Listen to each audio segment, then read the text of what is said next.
We'll take the conversation now to West Africa, looking at Nigeria, where the Independent National Electoral Body, INEC, and Nigerians' electoral body has, in the last few weeks, been called out by Nigerians who are dissatisfied with the seeming failures of the electoral body in the build-up to Nigeria's next elections in February 2023, from numerous issues of underage voters being registered and failure of the body to take satisfactory steps against it, to also failure of the body to ensure all eligible and registered Nigerian voters have their PVCs ready. Well, with more than 300 billion naira budget, many Nigerians say the electoral body sadly has not shown its ability to truly conduct free, fair and trustworthy elections.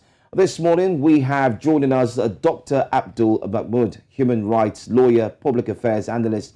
Thank you so much for being here this morning. Yeah, thank you for having me. Good morning, Nigerians. All right. Let's start with the issue of underage voters. We've seen this in the past few weeks, the past few days. We've talked about it, but it seems to still find its way on the INEC portal. Now, INEC is saying Nigerians should help the body in cleaning up the register. Does this make any logical sense? First, my response would be this. We are dealing with a state institution, albeit independent, whose funds are drawn first line from the consolidated fund. We are also dealing with an institution of state, albeit again, independent, who is getting all sort of resources, whether material or money, from partners around the world, more particularly electoral agencies from the US and also from Europe. INEC is awash with money, so it behooves INEC to show more responsibility in the discharge of its mandatory legal duties. If you look at the electoral register, INEC has not performed its duties here. What INEC is trying to do is to kick the can down the road, push the responsibility to Nigerians. It's not the responsibility of Nigerians to either detect what I consider as fraudulent inputs, into the electoral register, or clean out the register in its entirety. INEC has failed here. INEC has consistently failed.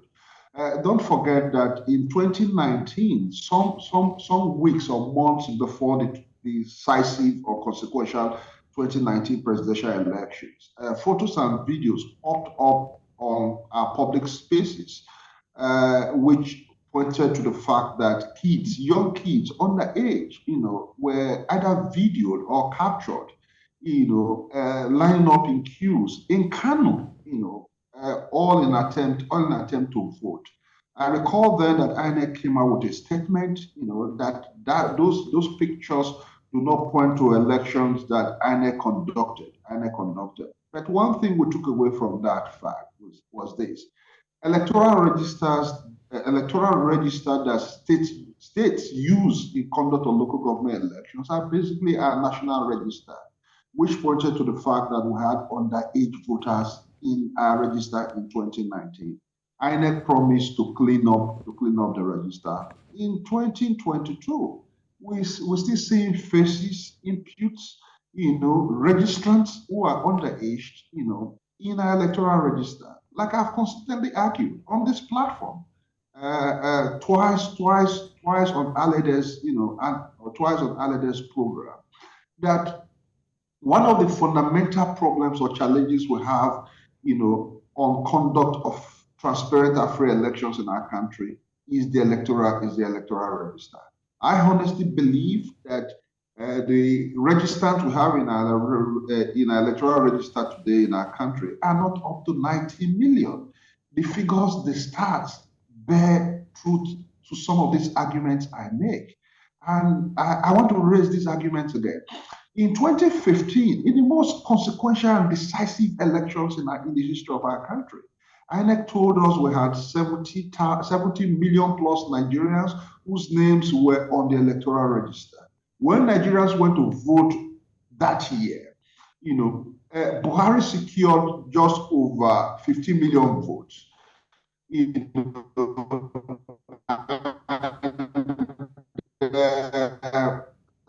Jonathan Goodluck to 31, 32 million Nigerians who voted in a consequential election in 2015. The question I posed in the weeks, in the months, and the years after 2015 election is this: where did over 50 million Nigerians go to on that election day? Of course, it was easy for people to say, oh, election, election, election apathy. And in 2019 as well, our register increased to about 80 million or thereabout. And if you look at the figures again, just slightly over 32 million Nigerians voted in 2019 in another consequential election. So where did 40 million Nigerians go? Our electoral register is padded everywhere, whether in the northwest, whether in the northwest, whether in the south, whether in south, for example. Look at the Issaquah West, where I come from. I've seen expose, by conscientious Nigerians, pointing to photos of underage kids who are registered to vote in our elections. And if you go to deep south, the south, the southeast, the southwest, you find all of these bad practices. INEC has not cleaned the electoral register. I doubt if INEC has shown any seriousness, in its attempt to conduct a free and fair election. Electoral register is a threshold issue. It's a threshold issue. And if INEC does not show that commitment, if INEC does not show that capacity, because we have 90 days or less, to the 2023 presidential elections, and political parties candidates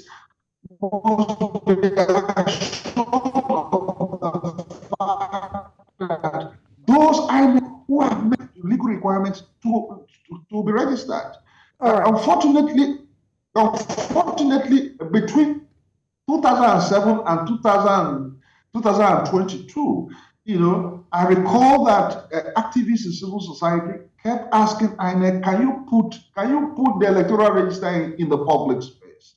Okay. INEC never did that, perhaps because INEC was hiding some of these practices that we now know. But because of amendments to Section 19 of the Electoral Act, which has basically mandated and compelled INEC. I read a statement by Festus Okoye a few days.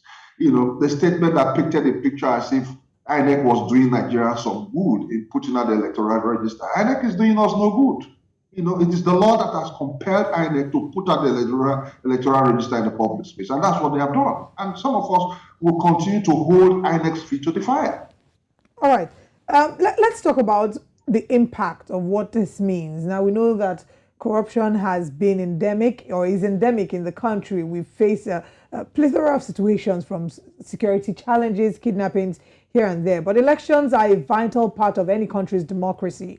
How does this impact Nigeria's reputation in the global scene, in Africa, on the continent and in the world, especially as regards our ratings on the democracy index or the freedom index? Nigeria has been rated partly free, and some sources have said that Nigeria is inching closely to an authoritarian rule. How would you say that all of this affects our perspective, how we're being perceived in the global scene? It does, in a very big way. If you have a child who was born in 1999, by 2022, that child will be 23 years old. In some cultures, in societies, even in our country, that child who has become an adult is expected to marry and begin a life of his own. So if you contextualize the point I've just made within the context of our democracy itself, our democracy is no longer nascent. It's no longer in its teen years. Our democracy has become an adult in those years of adulthood. So it's expected that in 23 years, those who manage an electoral and democratic process should be able to have a handle on some of the processes that make democracy tick. And like I've always said, at the heart of democracy is the people, and it is the people's choice that determine the people's choices that determine the direction of our democracy, of our politics. Like I said, if you rig the register, if you make numeracy become a fundamental problem. Numeracy here in respect of counting, you are hollowing out the bottom of our democracy. Like people say, you are whining us, and that's what INEC is doing, whining Nigerians consistently, and practically making Nigerians a shame, in the global space. We are a giant of the continent. We're a huge country. Nothing stops us from conducting proper electoral census. Proper electoral census. We are not doing that. We are counting trees. We are counting cows. We are counting. We're counting underage kids. And making them registrants in our electoral. In our electoral register. Like I've said, if you don't get your register right, any result that emerges from any electoral contest, we will be subject to all sorts of interrogation. And it's unfortunate if you look at the figures coming from Zamfara, for example. As we speak, 7 of the 14 local governments in Zamfara are under the control of terrorists and bandits.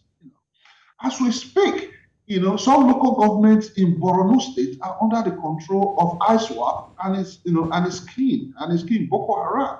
So you ask yourself, these fantastic numbers we are seeing in the electoral register of these states, where do they come from? Where do they come from? How were you able to conduct, registration in 7 local governments where you have to pay bandits, to have access to these local governments? The facts are there in the public space for us to go and verify. 7 local governments in Zamfara state. And if you look at the register, from Zamfara, you find all sorts of shenanigans, young kids who are being passed off as adults, and it's very clear that a crime has been committed here. I'm standing and facing the camera and speaking to you people. I'm in Abuja, in my house in Abuja. You are in the studio in Lagos. And if you snap the photo, the background of this of my projection will show I'm in my house. Look at the photos that are placed on the register. If you are doing registration, it's expected that you face the camera and whoever is conducting the registration will snap you. Some of those photos that have been appended to the register are passport photographs. Yeah. Passport photographs. So INEC should come out and tell us, look, we are responsible for this crime, for these crimes that have been committed. We are putting our staff out, to answer for the crimes they have committed. Like I argued this week, the chairman of the Independent National Electoral Commission, INEC, Professor Yakub Mahmood, is vicariously responsible or liable for the crime that has been committed by his officials everywhere. And I've called on the Inspector General of Police to take a look at the processes of INEC again and question some of the top brass or some of the top brass in INEC. It's a big shame.